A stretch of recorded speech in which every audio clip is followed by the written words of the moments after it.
C'est l'Arabie Saoudite, l'un des endroits les plus arides de la planète. 95% est désertique. La pluie, presque inexistante.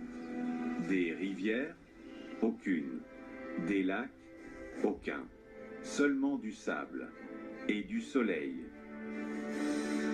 Pourtant, chaque jour, 37 millions de personnes ici se réveillent avec de l'eau potable. Elles se lavent, cuisinent. Presse chaque jour devant ces grilles pour s'approcher de ce symbole de la puissance des États-Unis.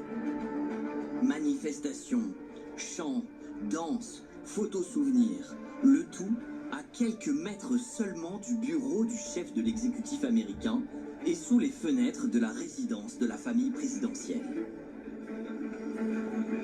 Pourtant, derrière ces hauts grilles noires, le Palais Blanc est un des lieux les mieux protégés d'Amérique. Qualifier la Maison Blanche de simple maison, c'est un abus de langage.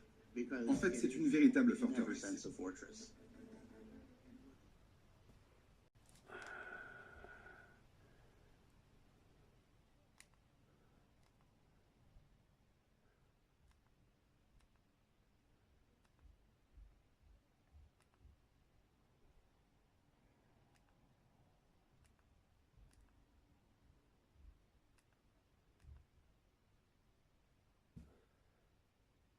Nous allons faire le point bien évidemment sur les dégâts causés par cette tempête Goretti qui a frappé fort la nuit dernière. Cet événement qualifié d'exceptionnel a fait une dizaine de blessés, dont un grave, un habitant du Nord qui a chuté de son toit alors qu'il voulait réinstaller une tuile ce matin. Dans les départements les plus touchés, des toitures se sont envolées et des arbres ont été arrachés. Laura Ada et nos équipes sur le terrain.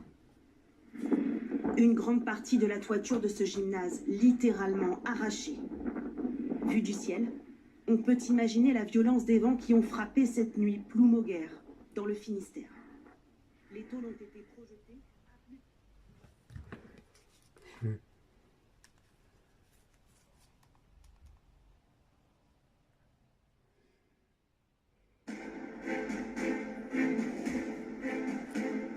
Qui pourrait imaginer Paris aujourd'hui sans elle?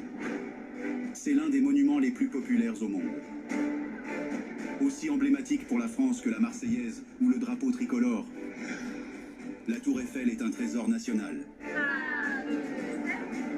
Photographiée sous tous les angles, reproduite des millions de fois. Pourtant, sa création a été tout sauf simple.